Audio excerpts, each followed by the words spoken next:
Bom dia, boa tarde, boa noite. Aqui é o professor Caio e a gente começa agora a última parte de Antiguidade Oriental, falando dos dois povos que faltam, fenícios e persas, dois povos muito menos cobrados que os demais, dentro do tema Antiguidade Oriental, mas nem por isso menos importantes. Começando pelos fenícios, os fenícios eles se localizaram historicamente na região que hoje a gente chama de Líbano e parcialmente Síria, tá? Essa região é uma região que, por um lado, é limitada pelo lado oeste, né, pelo lado ocidental, é limitada pelo Mar Mediterrâneo, e dos outros lados ela é cercada por montanhas. Tem uma cordilheira ali, né, que cerca todo o restante da região. Então você já percebe que existe ali uma limitação geográfica, e essa limitação geográfica ela vai ter um impacto na forma como os fenícios se comportam, tá? Eles não vão ser um povo militarista, eles não vão iniciar processos de conquistas dos povos vizinhos, mas eles vão se voltar para o mar, tá? A região em que eles habitavam não era muito abundante em terras férteis, não tinha a presença de grandes rios muito caudalosos, então eles tiveram que buscar o seu sustento não só na difícil agricultura na região, mas principalmente se voltar para o mar, né, para a pesca, enfim, e posteriormente para o comércio marítimo. E isso é possibilitado devido ao fato da região ser rica em florestas, principalmente florestas de cedro. Se você estiver relacionando já com os assuntos da geografia, você deve ter percebido que cedro é justamente a planta, a árvore que consta da bandeira do Líbano, né? Então, aquela região, desde a época fenícia até os dias de hoje, ela é abundante em florestas de cedro, e é justamente a presença dessa madeira que permitiu que os fenícios construíssem seus navios e, com isso, saíssem explorando o mar Mediterrâneo.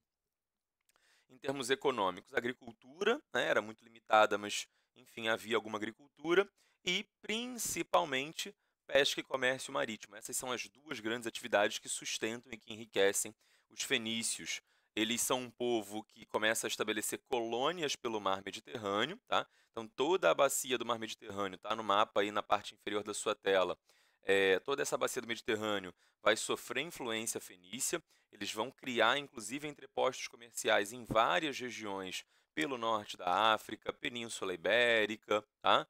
Então, a gente percebe a presença fenícia ali em toda a bacia do Mediterrâneo. Guarda isso para uma aula posterior que a gente vai falar sobre Roma. Uma das mais importantes colônias fenícias era a cidade de Cartago. Cartago ficava no norte da África, tá? Cartago ficava no norte da África, relativamente próximo ali da ilha da Sicília, né, o sul da Península Itálica. E isso vai gerar justamente um atrito entre os cartagineses, descendentes dos fenícios, e os romanos posteriormente. Mas isso é assunto para uma aula que ainda vai vir. Em termos políticos, os fenícios eles nunca conseguiram realizar um processo de unificação.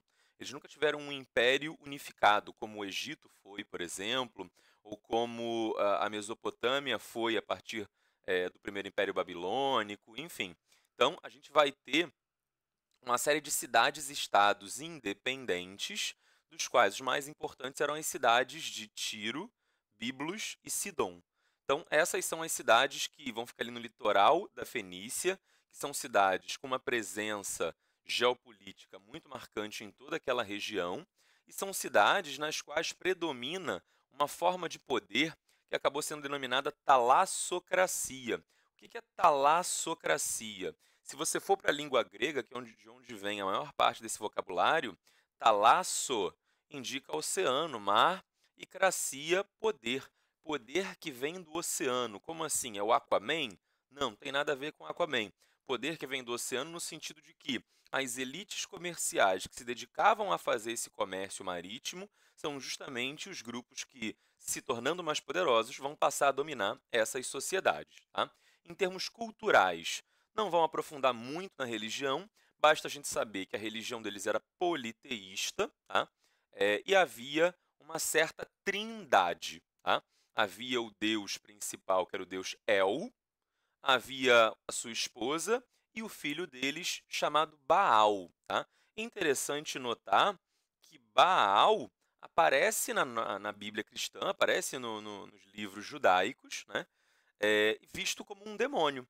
justamente porque os hebreus, eles estavam logo ali abaixo dos fenícios, eram povos vizinhos, e como os fenícios eram um povo politeísta e os hebreus eram um povo monoteísta, né, a tendência dos hebreus era achar que o que os outros povos vizinhos cultuavam, na verdade, não eram divindades, eram entidades demoníacas, já que dentro da crença hebraica só existe um único Deus verdadeiro e todo o resto, né, todos os outros deuses, na verdade, seriam ilusões, seriam tentações demoníacas e tal. Então, para você ter essa percepção, Baal era um deus fenício, tá? Dessa trindade, era o filho de El e sua esposa, né?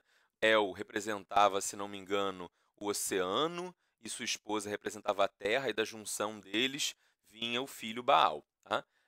Esse panteão ele poderia variar de uma cidade para outra, não necessariamente acreditava-se nos mesmos deuses em todas as regiões fenícias, justamente porque havia essa independência de uma cidade com a outra. Então poderia acontecer, por exemplo, em algumas cidades de Baal ser o deus principal, né? Ou de Baal ser identificado com as propriedades, com as características do deus El, não ter El naquela outra cidade, e sim Baal, com as características que normalmente eram atribuídas a El, e você vai ter essa certa variabilidade. Tá? Em outro aspecto cultural muito importante, e esse muda tudo na história da humanidade, é que os fenícios foram um dos primeiros povos a criar um alfabeto fonético. Se você lembrar de como era a escrita egípcia, você vai perceber que a escrita egípcia era mega complicada. Tá? E aí, se não me engano, a gente falou sobre isso, que lá no Egito era necessário você ter uma classe social de indivíduos especializados em aprender a ler e escrever, que serviam como funcionários para a burocracia estatal egípcia. Tá? Aqui, no caso dos fenícios, a gente está falando de uma coisa que era uma escrita que deveria ser muito mais simples. Essa escrita ela não foi criada como um instrumento de poder dos estados, porque os estados não eram tão grandes e poderosos. A escrita aqui vai ser justamente criada como um mecanismo de registro comercial. Então, não dava para o comerciante gastar a vida dele inteira aprendendo como ler e escrever para depois registrar o comércio que ele fez. Ele estava já fazendo o seu comércio e ele precisava criar formas de registrar quanto produto foi vendido, quanto produto foi comprado, se deu lucro, se deu prejuízo, se teve um acidente no mar e aquele produto se perdeu, enfim. Então, esses registros que os fenícios vão desenvolver são registros muito mais simples, muito mais cotidianos. E justamente sendo tão fáceis de aprender, sendo tão simples, eles vão se popularizar muito. O alfabeto criado por esses fenícios, ele era razoavelmente parecido com o que a gente tem hoje, porque na verdade o nosso de hoje, o alfabeto latino que a gente tem, ele veio bastante do alfabeto grego, que por sua vez veio desse alfabeto fenício. Então nós somos aí, entre aspas, netos, né? O nosso alfabeto é neto do alfabeto fenício. Tá? Os fenícios criaram o seu alfabeto fonético, passaram como inspiração para os gregos, que por sua vez foram copiados pelos romanos, pelos latinos. Para você ter uma ideia da similaridade aí dos símbolos, né? Você percebe, por exemplo, na primeira coluna, o primeiro quadradinho é o A no alfabeto fenício, e do lado direito você percebe o A no alfabeto latino.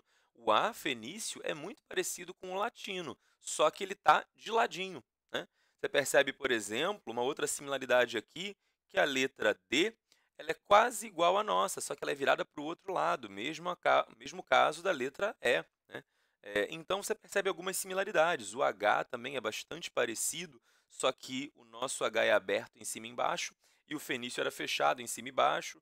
O Z é exatamente idêntico, o L muito parecido, o K também, enfim. Então você já percebe como nós fomos absolutamente influenciados por esse alfabeto fenício. Tá? Essas são as grandes contribuições dos fenícios, né, para a humanidade. É, não foram um povo militarista, portanto, não foram um povo que se unificou ou que conquistou povos vizinhos. Era um povo muito pacífico nesse sentido e muito mais preocupado com o comércio como instrumento de poder do que com as armas como instrumento de poder. Tá? Os fenícios vão ser conquistados pelos assírios, depois aquela região vai ser conquistada por persas, depois por macedônios, depois por romanos, enfim.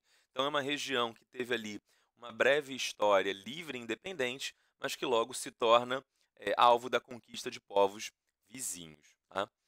A gente deixa os fenícios por aqui e entramos na história dos persas. Tá? Importante sobre os persas. Eles eram um povo que se localiza, né, que se localizava no que hoje a gente chama de Irã, tá? E eles conseguiram se expandir, né, até a Índia, pelo lado do Oriente, e até ali o sudeste da Europa, pelo Ocidente. Então, eles, no auge da sua força, tinham um império bem significativo. Tá? Quando eles surgiram ali, começaram a habitar o Irã, eles não eram um único povo do Irã. Aquele planalto ali era habitado por vários povos diferentes. Dois predominavam. Tá? Um eram os persas, que ficavam mais ao sul, e o outro eram os medos. Os medos eles ficavam mais ao norte. Tá? A terra dos persas era chamada de Pérsia, a terra dos medos era chamada de Média. Guarda essa informação, ela vai ser importante depois. Tá? Num primeiro momento, a Média, os medos eram mais importantes e eles acabaram dominando toda aquela região, inclusive subjugando, subordinando os persas. Então, por um momento, os persas eles não eram um povo independente, eles eram parte, né, era um povo dominado, parte de um império mais forte, que era o Império dos Medos, tá? Que era a Média. Só que a gente vai ter a ascensão ao poder de um príncipe persa, tá? Chamado Ciro, tá? Ciro o Grande, Ciro II. Esse príncipe, ele vai conseguir formar um exército muito poderoso, ele tinha uma habilidade militar fora do normal, tá? E aí ele consegue dominar toda a Média, libertar os persas e inicia um processo de expansão por todo o Oriente Médio. O império que o Ciro começa a criar vai ser chamado a partir desse momento de Império Aquemênida, tá? E era o maior império conhecido até então. O Império Aquemênida leva esse nome porque o Ciro, o Grande, ele era um integrante da dinastia Aquemênida, tá? Um dos seus antepassados tinha um nome parecido com isso, Aquemenes, alguma coisa assim, e por isso, né, todos os descendentes se autodenominavam Aquemênida, descendentes desse Aquemenes. Tá? É,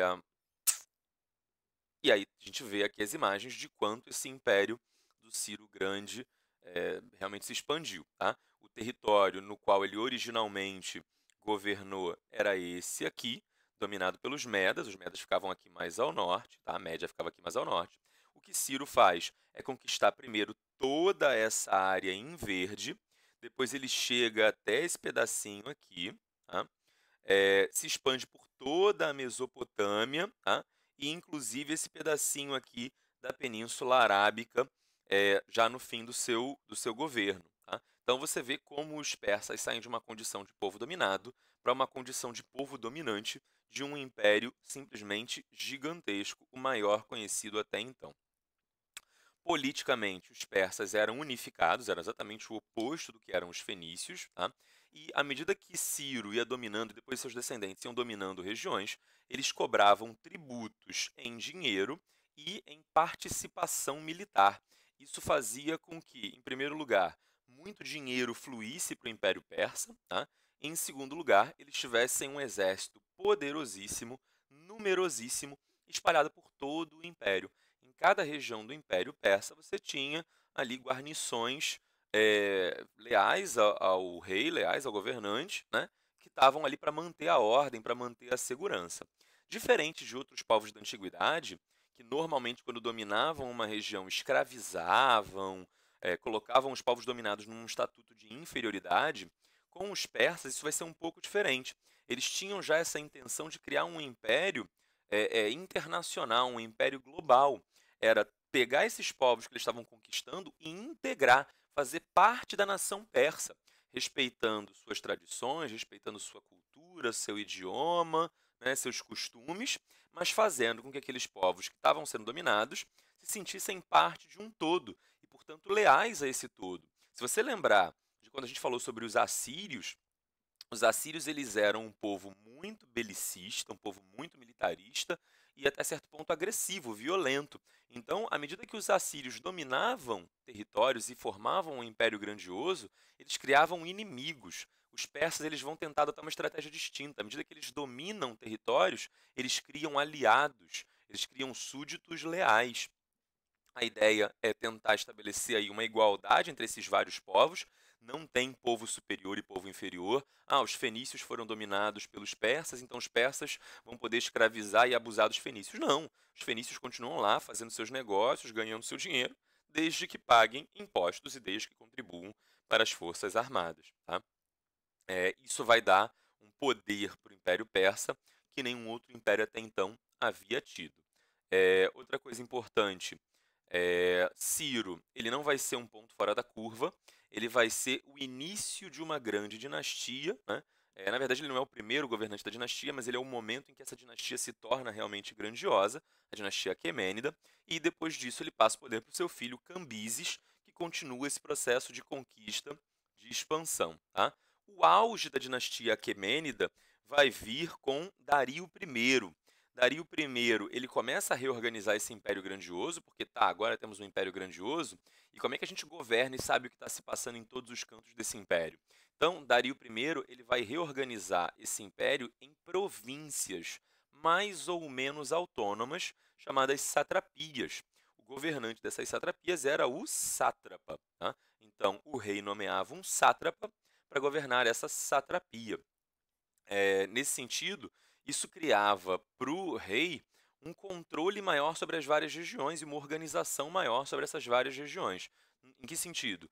Porque ele estava nomeando um governante, esse governante tomava as medidas e se reportava a ele. Ele tinha tempo com isso de se preocupar com o que realmente importava, ele dava a esses sátrapas nomeados uma certa liberdade de resolver os assuntos cotidianos. Com isso, o rei persa ele não precisava se preocupar com assuntos pequenos, ele se dedicava só às questões mais relevantes, porque as questões do cotidiano, né, a construção de uma muralha para proteger uma cidade, isso não precisava da atenção do rei do Império Persa. Né? Você podia deixar esse assunto mais cotidiano por conta de um governante local. E aí, os assuntos realmente relevantes, novas conquistas, questões econômicas, isso sim ficava na mão do rei, que tinha esse tempo maior, essa liberdade maior para se preocupar com o que realmente interessava. Outra coisa importante os persas vão perceber que uma forma eficaz de unificar um território muito grande é também por meio da questão econômica. Tá?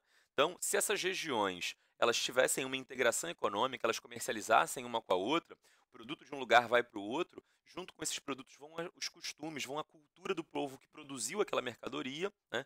E isso vai levando uma interdependência no império, uma integração interna desse império. Para estimular esse processo de integração econômica, Dario vai criar uma moeda unificada para todo o império, porque até então cada região tinha sua própria moeda, cunhada localmente, criada localmente. A partir de agora você vai ter uma moeda unificada chamada dárico. E também para reforçar essa rede de comércio, vai ser criada uma série de estradas para visar facilitar aqui a comunicação e o transporte, aí, principalmente de pessoas e mercadorias. Tá?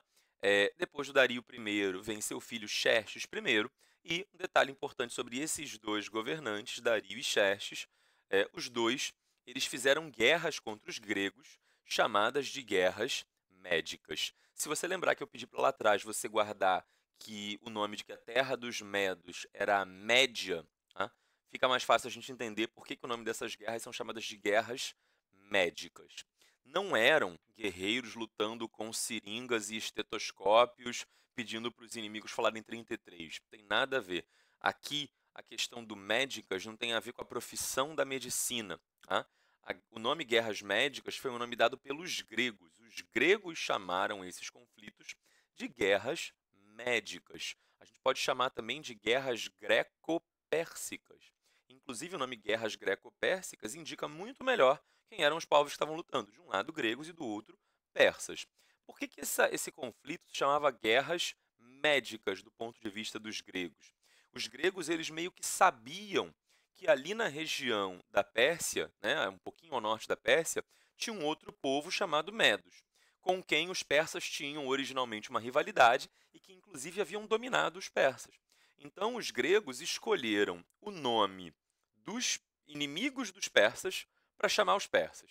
Não está claro? Então escuta só, vou inventar um exemplo agora. Imagina que o Brasil começa a lutar uma guerra contra a Alemanha, tá? Só que os alemães passam a chamar essa guerra de Guerra Argentina, como uma forma de hostilizar ou de rivalizar com o Brasil, porque sabem que Brasil e Argentina têm uma rivalidade aí pela questão do futebol e tudo mais. Então, em vez de chamar o nome de Guerra Brasileira, né, os alemães passam a chamar de Guerra Argentina como uma forma de alfinetar, de tentar humilhar e chamar os brasileiros de argentinos, dizendo que é tudo a mesma coisa, né? Isso seria, do nosso ponto de vista, brasileiros, extremamente ofensivo. É exatamente isso que os gregos vão fazer. Eles vão pegar o nome do principal adversário ali dos persas, que era um povo vizinho, e chamar essa guerra contra os persas, dando o nome dos vizinhos para essa guerra. Tá? Por isso, guerra médica. Tá? A partir das guerras médicas, o Império Persa ele começa a sofrer uma certa decadência.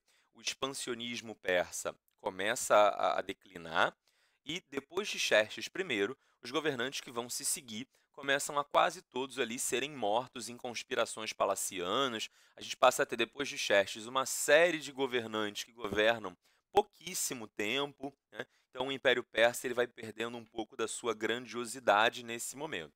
Depois ele readquire o Império Persa, séculos depois ele vai ganhar uma nova vitalidade, mas vai ter um momento de decadência desse primeiro impulso, desse primeiro crescimento dos persas após as guerras médicas. Tá? Outra coisa, então, vemos aqui nesse mapa o máximo da extensão do Império Persa, tá? Eles chegam aqui ao Egito de um lado e aqui acima no sudeste da Europa. Do outro lado eles chegam até a Índia. É um império realmente bastante significativo, bastante grandioso, tá? Não tinha até então existido nessa região um império maior. Outra questão importante é a questão cultural para os persas, e aí a gente vai detalhar agora sim um pouquinho melhor a religião persa do que nós havíamos detalhado a religião fenícia. Tá? A religião persa ela pode ser chamada por dois nomes, zoroastrismo ou masdaísmo. Caio, que nomes estranhos, por que esses nomes são tão esquisitos? De onde vem o nome zoroastrismo? É porque um profeta, um líder religioso que vai contribuir para a criação dessa religião persa era um sujeito chamado Zoroastro. Por isso, zoroastrismo. Tá? Por que chama masdaísmo, então? Porque uma das divindades, um dos deuses dessa religião era o deus Ahura Mazda. Tá? Então, Mazda, masdaísmo, Zoroastro, zoroastrismo. Os nomes zoroastrismo ou masdaísmo já indicam aqui tanto a divindade principal dessa religião quanto o seu criador, o seu profeta. Tá? Os ensinamentos da religião persa eles estão num livro sagrado chamado Avesta. O Avesta ele é um livro, e isso é peculiar, né? Poucas religiões dessa época tinham livros religiosos muito organizados, né? Os hebreus eram uma notável exceção, e os persas também. Com uma diferença. No livro dos hebreus, você tem uma questão muito mais de narrativa. Tá? O livro sagrado hebraico, o Torá, vai ser um livro em que você vai narrar os acontecimentos, os fatos cotidianos ali da história dos hebreus. Já no Avesta, não, a gente não vai ter essa questão narrativa. No Avesta, a gente vai ter principalmente cânticos, orações, poesias em honra dos deuses. Mas não se fala muito da história dos persas. Se você lê o Avesta, você não vai conseguir, a partir dali, descobrir, supor muita coisa da história do povo persa. Diferentemente do Torá, que quando você lê, você conhece uma boa parte já da história do povo hebraico. Tá? Então, como é que funcionava essa religião? Essa religião ela era marcada por uma característica muito importante chamada dualismo. Dualismo vem de dual, vem do número 2. Tá? Por que era uma religião dual? Eles não eram monoteístas, como os hebreus, mas eles também não eram politeístas, como, por exemplo, os povos da Mesopotâmia, os egípcios, os fenícios. Tá? Só havia duas divindades dentro da religião zoroastrista, tá? Da religião masdaísta. Que duas divindades eram essas? Ahura Mazda e Arimã. Tá? Só que Ahura Mazda era um deus que representava a essência do bem e Ahriman representava a essência do mal, tá? Algumas pessoas dizem que esse zoroastrismo vai depois se influenciado pelo cristianismo e influenciar o cristianismo de volta, que no século 3, se não me engano, depois de Cristo, a gente vai ter ali na região da Pérsia um profeta cristão chamado Maniqueu, tá?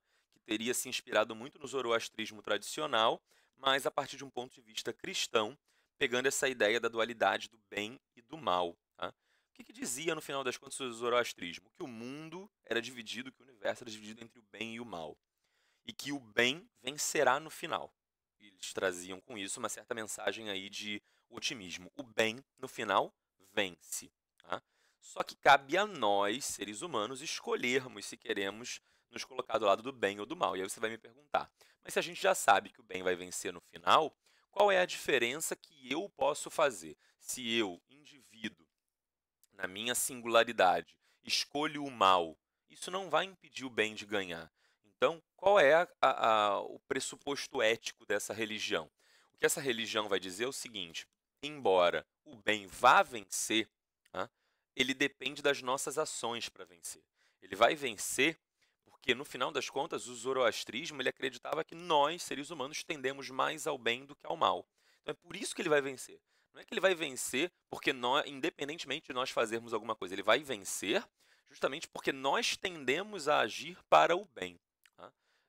Então nós precisamos agir no mundo para acelerar a vitória do bem de Ahura Mazda. Quanto mais nós agirmos de forma bondosa, de forma benéfica, mais rápido essa vitória acontecerá. Segundo alguns especialistas em teologia, essa religião dualista tecnicamente, ela seria um monoteísmo ético. Em que sentido um monoteísmo ético? Só tem duas religiões, mas existe uma preferência. Desculpa, só existem duas divindades, mas tecnicamente só existe uma predileção, uma preferência para que a gente escolha uma delas. Ou seja, no final das contas, você só vai cultuar Mazda. Embora você saiba que existam no universo Mazda e Ahriman, você só cultua Mazda. Eticamente, se você cultua Ahriman, você é uma pessoa ruim, você é uma pessoa desprezível. Então existe essa predileção, essa preferência, esse estímulo para se cultuar Mazda. Então, segundo alguns teólogos, embora existissem duas divindades, você só podia escolher uma. Tá? Se você quisesse manter, obviamente, uma postura ética, se você quisesse ser um ser humano antiético, né, ou aético, enfim, você ou não escolheria nada, ou escolheria limão, enfim, né, lavaria suas mãos. Mas, se você for um ser humano ético, você precisa escolher uma única divindade, e por isso seria essa ideia aí de um monoteísmo ético, tá? Tecnicamente não era um monoteísmo, não, tá? Era uma religião dualista. Mas, enfim, espero que tenha ficado claro aqui pra gente. A aula de hoje é só, tá? Foi uma aula um pouquinho mais curta, mas porque são povos muito, muito, muito simples. Esses não são todos os povos que existiram na Antiguidade Oriental. A gente vai ter uma série de outros povos ali naquela região, mas normalmente esses outros povos, não são privilegiados, não são prestigiados pelos livros escolares de história e muito menos pelos exames de vestibular, pelos concursos públicos e tudo mais. Então a gente vai se limitar, dentro da Antiguidade Oriental, a falar sobre Egito, Mesopotâmia, hebreus, fenícios e persas, 5 povos, tá já, inclusive, de bom tamanho. Gente, por hoje é só. Espero que tenha ficado claro, que não tenham dúvidas, mas se tiver dúvidas, escreve aqui embaixo, tá? Me manda suas dúvidas. Se for uma questão mais curta, eu respondo na forma de texto. Se for uma questão mais complexa, mais densa, eu gravo um vídeo só para te responder. Por hoje é só. Beijos, fiquem bem, tudo de bom e não esqueçam de lavar as mãos.